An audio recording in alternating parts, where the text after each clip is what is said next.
Noong November 8, 2025, ang ating Kapitan Ad Bernabe, katuwang ang Barangay Council, ay nagpakita ng pagkakaisa at malasakit sa kapwa nang tayo ay tumanggap ng mga evacuees mula sa Manggahan. Sila ay pansamantalang nanirahan sa Belvedere Covered Court kung saan sila ay binigyan ng matutulugan pansamantala habang hindi pa tumitila ang Bagyong Uwan. Ngayong November 13, sa pangunguna ng ating Kapitan Ad Bernabe at ng Barangay Council ay ipinamahagi ang mga relief goods sa ating mga evacuees.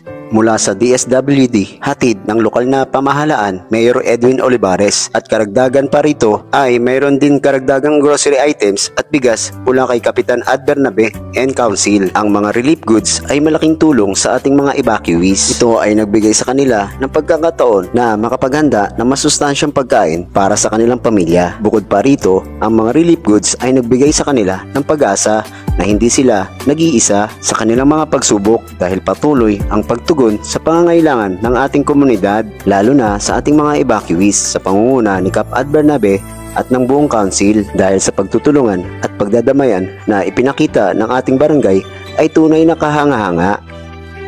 Sa ating komunidad, ang pagkakaisa at pagtutulungan ay mga ilaw na gumagabay sa atin, lalo na't nakaagapay ang ating Kapitan Ad Bernabe at ang buong konseho. Sigurado tayong hindi nila tayo pababayaan. Sa kanila natin nakikita ang pag-asa, isang pangako ng suporta at malasakit sa bawat isa, sa bawat proyekto, sa bawat hamon.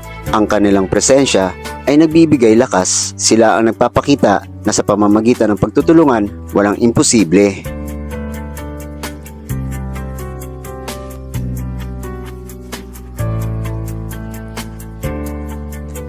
Ang kanilang dedikasyon ay nagbubuklod sa atin, nagpapaalala na tayo ay isang komunidad na nagmamalasakit at nagdadamayan. Kaya't patuloy po tayong magtiwala at makipagtulungan sa ating mga lider sa pagkakaisa at pagtutulungan kasama si Kapitan Ad Bernabe at ang konseho.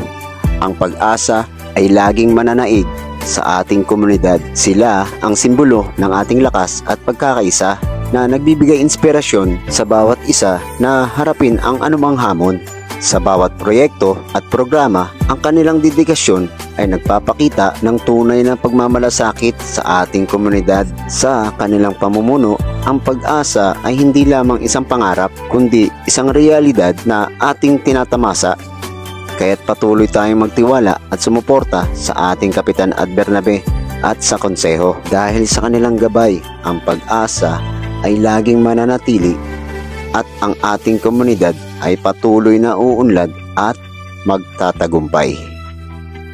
Maraming salamat din po sa ating presidente ng Manggahan 1 na si President Rick De Luna at Representative Lucita Francisco. Maraming salamat din po sa ating presidente ng Manggahan 2 na si Elvis Bellohan. Maraming salamat po sa patuloy na suporta. At kayo ang aming inspirasyon.